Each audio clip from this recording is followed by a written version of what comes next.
an honor and a privilege to be able to bring up the next two folks, Governor Phil Bryant and First Lady Deborah Bryant. When Governor Bryant was elected, his mission was fairly simple: create a state where people would have the opportunity to work and be successful. It's been mentioned from this stage more than once today about the number of jobs that have been created, the investment that has been made as a result of his leadership. More than 35,000 new jobs have been announced during his tenure. More than billions of dollars of private investment, and over 100 companies that have chose Mississippi to call it home and create jobs for our citizens. In that same time frame, we've had educational advancements. We've talked a lot about today the most recent report from NAEP, but the graduation rate has increased to above or at the national average. All of this is a result of the hard work that he has done as governor. But the entire time he was doing this, he had someone by his side that made it a whole lot easier, and that's First Lady Deborah Bryant. You know, she took on a couple things that she wanted to really focus on, education being one of them, literacy.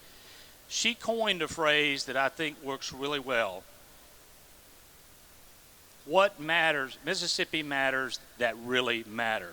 Taking on those matters that do it. In her role as First Lady, she without question has done that. She's also continued to work during that time as she's continued to work with Community Bank while serving as our First Lady. Both Governor Bryant and First Lady Deborah Bryant are committed to this state. We have been lucky to have them in that role over the last 8 years. And would you please join me in welcoming Governor Phil Bryant and First Lady Deborah Bryant.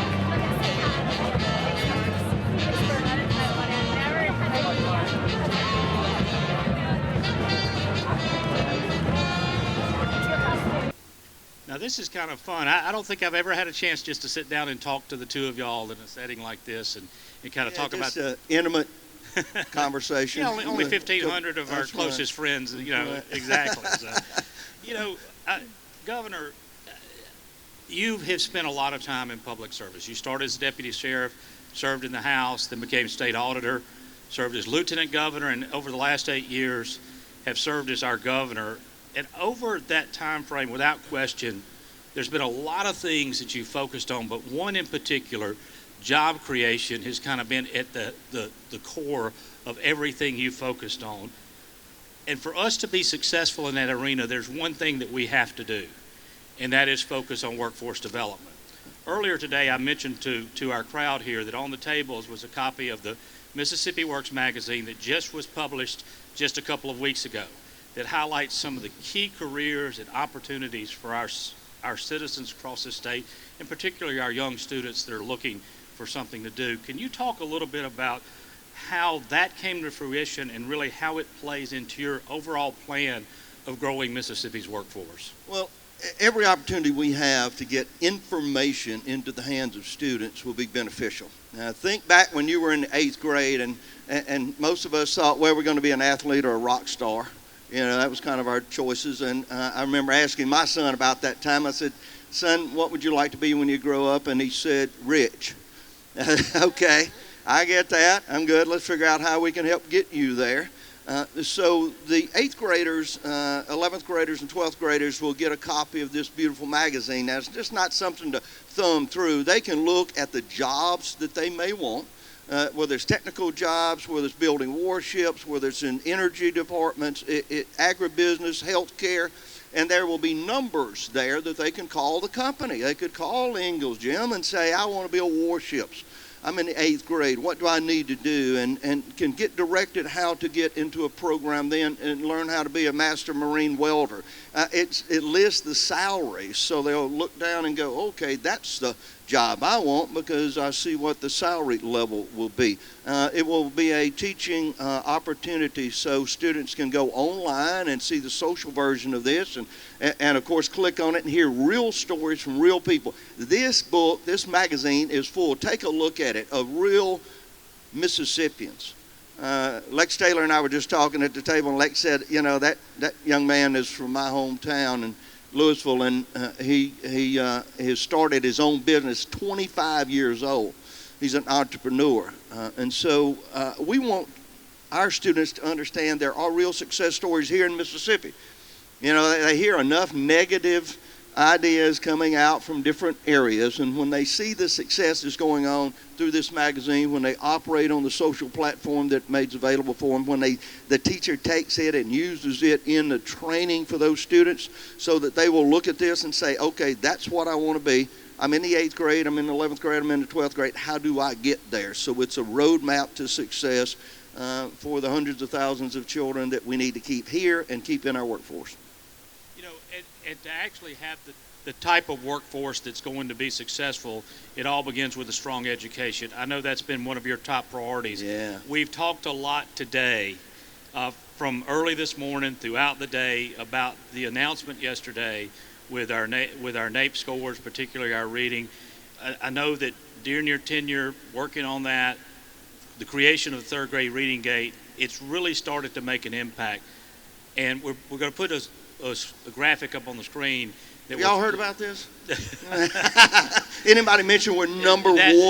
The graphic that's on the screen, it may be hard for some of y'all in the back to see, but that line that's extremely long at the very top, that's Mississippi. That's us. And that's what we have done in terms of making gains on this test. And tell us a little bit about what you think that's going to lead to. When I came in, even as Lieutenant Governor, trying to understand the real challenges in public education and what we could do about it, not just use it as a political wedge, a way to divide people. And that's what had happened in the past. Everybody would say, well, you know, Republicans, they really hate children and they don't like school teachers and all of that stuff that you hear. And we said, look, we're going to see if we can't make dramatic changes in results. And so we came up with this idea, the literacy-based program, in 2013. It was a Senate bill. Lieutenant Governor just left here, so he helped shepherd it through the Senate in 2013. A radical idea when we said, you know, you can't be socially promoted to the 4th grade if you can't read on the 3rd grade level. Oh my goodness, the gnashing of teeth. We have copies of some of the editorials that folks said, oh, it's going to destroy their self-esteem. He's going to hold thousands of children back. It's going to destroy the minority community. If what I could tell you about this also, African American students and Hispanic students in Mississippi outpace the rest of the nation. The rest of the nation, among African Americans and Hispanics, outpace them. They did better in Mississippi than anyone else in America. This 3rd grade gate simply said you've got to learn how to read by that 3rd grade. And so we put reading coaches out there. We put hundreds of millions of dollars over the years into that so these coaches could go out and not teach the students, but teach the teachers. Reading is a science. I'm dyslexic, so once you find out you've got a reading challenge, you've got to figure out what you can do about it. But we believe that 2013, 7 years ago, now, if you look at what has happened since then, the scores after about the 3rd year dramatically came up. 3rd graders are reading at an 85.6, I believe, percentage level, higher than ever before on that test because we increased the challenge of the test. But the numbers, if you look at what's being reported in this, and I just had, if I could read one thing real quick. Dr. Carr, who is the commissioner at the Nation's Center of Education Statistics, said this, so that we won't be confused. Because of its gains, Mississippi's reading scores are the highest they have ever been and are now on par with a national public average. This is meaningful progress for Mississippi. So we went from almost the bottom to the top in 7 years. People said it couldn't be done. We understood how to make that change. And I know the Lieutenant Governor said it, but parents, teachers, administrators, and the students met the challenge, and Deborah can tell you about being in those classrooms and seeing the progress. And I know that literacy and reading has been very important to the First Lady. Ms. Bryant, if you could talk a little bit about, in 2014 you set out to what you called Read Across Mississippi, go into classrooms. Why was it so important to stress the value of literacy and really how to overcome reading disabilities? Well, the reason that I did that was I saw our statistics and how low we were on the number of children that could read by the third grade, and it broke my heart. It really did. And I thought, what can I do that, as a First Lady, what can I personally do to make these children realize the importance and make them realize that they are special, because so many children don't realize they have such poor self-esteem. And so it's easy to go and read to all the schools around you, but to go and actually go to a school in every county takes effort. And I wanted them to know that it was worth the sacrifice for me to make that effort to go to every county, to a school in every county, and read to those children, and not only read, but talk to them about the importance of education, that, you know, how important it is to learn by the third grade, because then you learn to read. I mean, you learn to read, and then you read to learn after that, and how important it is in their future that they learn to read. And I would take little things like stop signs, and, you know, you have to be able to drive, you have to be able to read. And so we would talk about all kinds of issues, and the fact that Phil was dyslexic, and the fact that he's been pretty successful to be a dyslexic kid that also struggled, and the struggles that he went through. Angry, the same things that you see in children, he went through it. Funny that I never knew Phil was dyslexic until he became governor, but I think it's really awesome too that he felt like he could express an issue that he had and get personal in order to be able to make other kids understand that they too could be successful even though that they have challenges. So that's one reason that I went across the state and loved on those kids, and hopefully just made a little bit of difference. And that being the case, the fact that you were able to travel really to every corner, I'm sure you've got some wonderful memories, but in some cases it's just being there to talk to the kids. Would you mind sharing maybe a couple of memorable moments that came of that for you? You know, it's so funny because we'd sit there and we'd talk about what their dreams and aspirations were. Of course, I'm talking to kindergarten through third grade, right? And they all want to be policemen, and they all want to be firemen, and you know, some want to be mothers. And I said, that's really good, but you just need to wait on that, you know. Let's don't think about you being a mother first, you know, let's get educated. So we just had the best time talking. One thing that kind of broke my heart, and a memory that always sticks with me, is one of the first schools that I went to. All the kids are sitting there, and I always sit in a little chair so I'm on their level or sit with them on the floor. And we were talking about, everybody was saying what they wanted to be, and this little girl sitting in front of me, and she says, I want to be a prisoner. My mom's a prisoner. And you know, how do you even respond to that? Thankfully, other kids were shouting out what they wanted to be and raising their hand and everything, and but that just broke my heart. I wanted kids to see a different part of life. So when we would go, I would talk about Phil and our family. I'd show pictures of our family. I would talk about what our likes and dislikes were, the challenges that we had. We talked about a lot of things. You know, and I want those children to know that there's something else out there. I showed them the governor's mansion, the fact that it's their home and not our home. We're just living there temporarily. And I invited every school that I went to. I am the mansion's nightmare, just so you know. So staff knows if somebody calls, I probably invited them to come to the mansion. So we would, a lot of those schools came. So the first one was a Delta school that, that's really hard for them to make that trip with that many kids. But they came, and we always have Mississippi cookies and punch, and we showed them the entire house. It's just to show them there's a different, that they need to step out. Another thing, if I may say, is I read a very difficult book for them. It was called The Fib, A Wordy Tale, which our own Bill Wilson, who is an artist and an author, wrote. And it had big words like the fib, calumniate, exaggerate, equivocate, all these big words. And I would ask the kids to volunteer to come up and read out of that dictionary after I read to them. And the kids, a few would come up. And what I would have them do, some of us had to kind of hide behind the book and do phonics. And some of them would get up there, but they would get up there and they would try. And then I would have the entire class clap for them. because I wanted them to see it was worth trying. And then once they did that and the whole class clapped for them and cheered them, others wanted to get up as well. And so that was just kind of my experience in going around. And I have to agree with Phil and Tate on the fact that we have amazing teachers. We've got teachers out there that's really trying hard. They just need the support.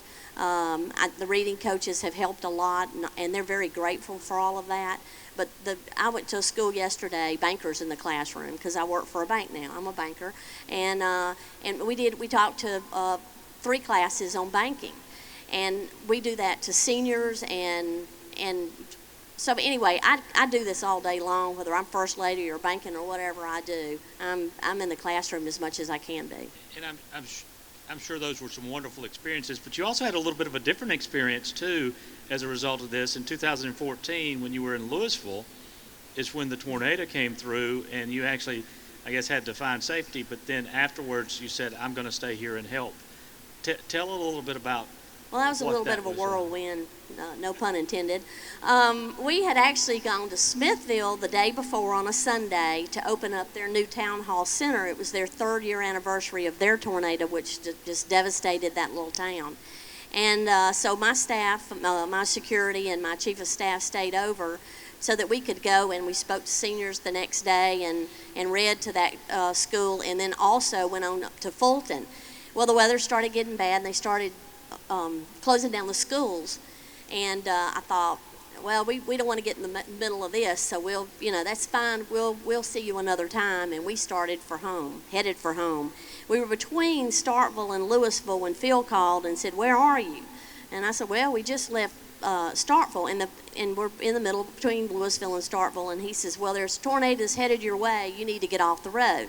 Well, we kind of went back and forth, well, do we really need to get off the road? Do we not need to get off the road? And what was so funny, we were just having the conversation, because you know how the weather looks when you're having tornadoes everywhere, and we're looking around and we're thinking, okay, do we get in a shallow ditch or a deep ditch? Well, where do we go if we see a tornado coming? So it's just funny that Phil calls and says we need to get off the road. So we ended up in, I believe, the courthouse in Louisville, which is the shelter.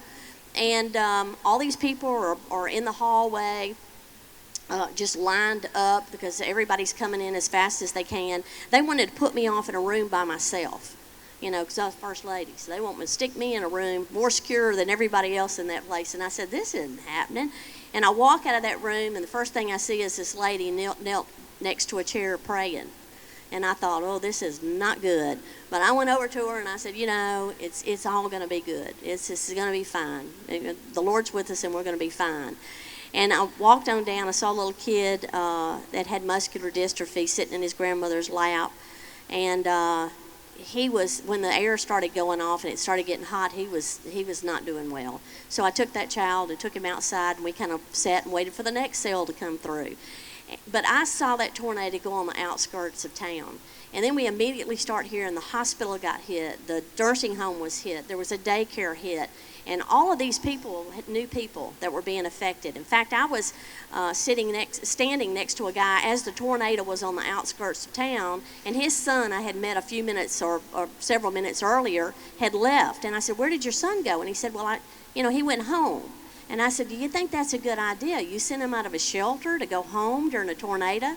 And he's going, no, we're watching it, and it's not going that way.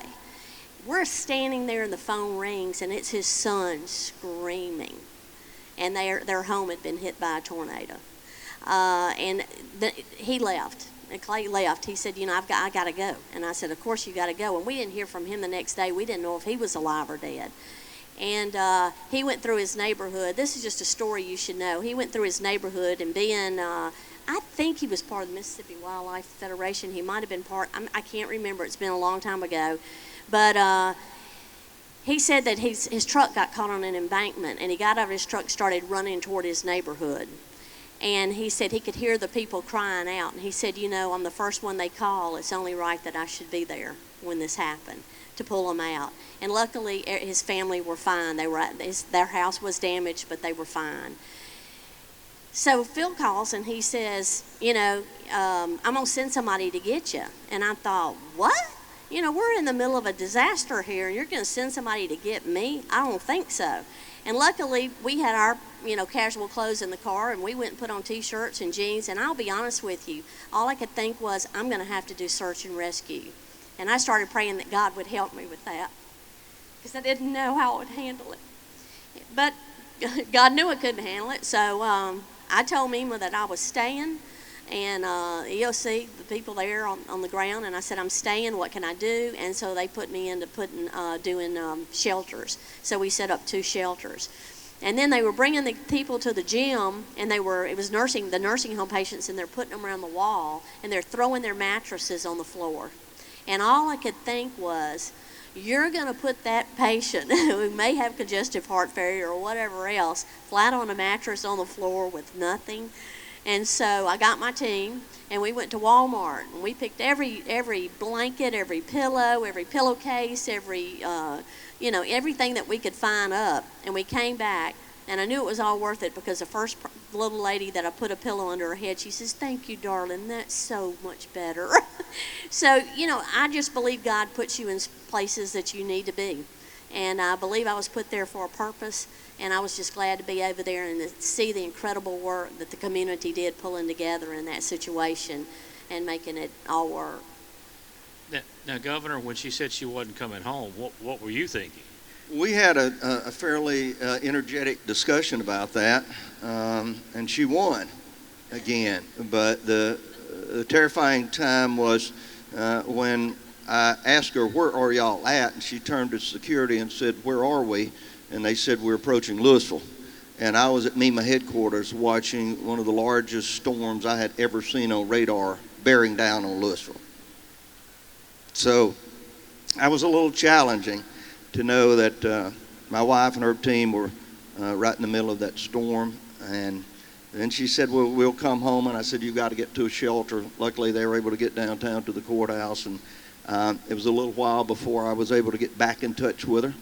So that was an eventful day. I was there the next morning, and I think when I ran into the emergency management director there, he said, I think your wife went to bed about 3 a.m., and she's still here serving breakfast this morning. I think that's something that says a whole lot about how you approach things. So thank you very much for what you've done in your service. Got a couple of more questions to ask before we wrap up.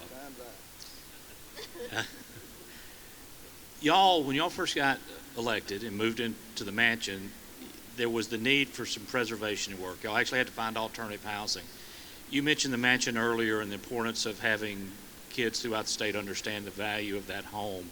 Why was that so important to really focus on making sure we got the mansion renovated, preserved as something that was for the citizens of our state? Well, the mansion. 30 seconds or less. Okay, y'all witnessing this. You saw that, huh? Abuse. Quickly. Actually, the mansion is just a very old building built in 1841, and it's the second oldest continuously occupied mansion in the United States. It's something we should be very, very proud of. But being as old as it is, you have to just keep up constant maintenance of it. The people that come there love seeing that mansion. It was just necessary. I wanted to leave it better than I found it. And so that was the whole reason that we worked really hard, and we were willing to get out for a year and make it happen. Is that short enough? Yeah, we stayed about 6 months above Parlor Market in an apartment, and then about maybe 6 months in the basement. Yeah. So, and I just reminded the contractors that if she's not happy, I'm not happy. So it took a pretty extensive, but I will, and I brought this for you, Scott, but this will be on sale. This is a book. The first book's been written about the governor's mansion. The wonderful paintings in it are by Bill Wilson, our artist in residence. The foreword's by the First Lady. I wrote the reflections, so you'll be able to go inside the governor's mansion in this wonderful art and see it. And as I said, you can go on Amazon right now and pre-order the book. All the funds from the sale of the book will go to the Mansion Fund to help continue to maintain that beautiful old home. Thank you. Well, listen, I get to control the time just a little bit, so I want to ask one more question. All right, one more. But I want to ask... We're on things stand between them and catfish, aren't we, or That's chicken? right. That's right. Thinking back, What do you think that you're going to miss the most about your life in public service when January comes? The team, the people that we live with, our security, the team that works so hard. And I can tell you, I'm not being critical of anybody at all, but I believe I've got the best team any governor's ever had. And so a lot of young people, and I go to the office every day and I see them every morning we wake up. They're security, they're part of our family. So that day when we get up and we won't see the team, and we won't be able to ask them how they're doing, how their family's doing, and won't be able to, that's going to be a difficult time. If you've ever had someone you really, really care about and you had to leave them, and we hope we'll stay in touch, but you know how that goes. So, yeah, leaving our family. We'll be empty nesters one more time. It'll be tough. Yeah, that's. I'll miss them dearly. And surely there's nothing you're going to miss, right? Oh, yeah, the lights that shine in the middle of the night from downtown Jackson. I won't miss that at all. Well, see, I figured he would say it was all those texts I send him all the time. Asking him I won't. They normally start about 6:30 in the morning, so yours are not, but about 6:30. Yeah, I won't miss those, particularly if I see it's MEMA or Department of Public Safety at 6:30 in the morning. It's time to go to work, so I won't miss the early morning and late evening Texas. Well, before we go, I want to talk about one final thing. Deborah, you've spent a lot of time working with the Center for Medically Fragile Children. I understand that's moving along, and if I'm correct, there's a groundbreaking coming up very soon. Can you give us a quick update on where we are with that center? Well, we are planning, hopefully December 10th, we're going to do a groundbreaking for that center. It's going to be, I was hoping a 30-bed, but we're going to start with 20-bed facility for it's Mississippi Medical, I've just forgotten what it's called, Medically Fragile Children Center, and this is going to be for the kids at APS. So we have 4 that live in Batson. It will become their forever home. It'll be for a transitional care facility so that children that are able to move out of acute care can transition through this facility before they go home, and to prevent that from ever happening again.